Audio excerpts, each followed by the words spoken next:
चला काची को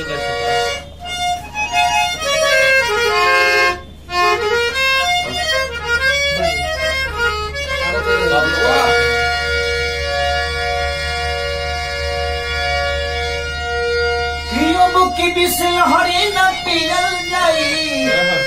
पियल जाई पानी कौन के तब की हैप्पी न्यू ईयर मनिए डियर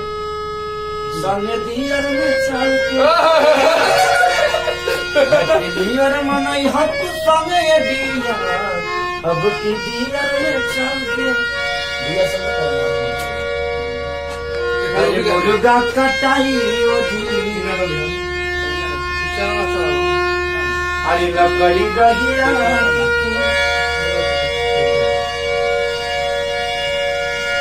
कि माजा उठावल जाई देहात में भात साग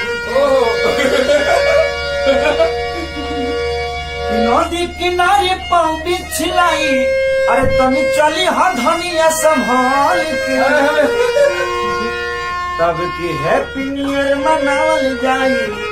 डियर डियर में चल के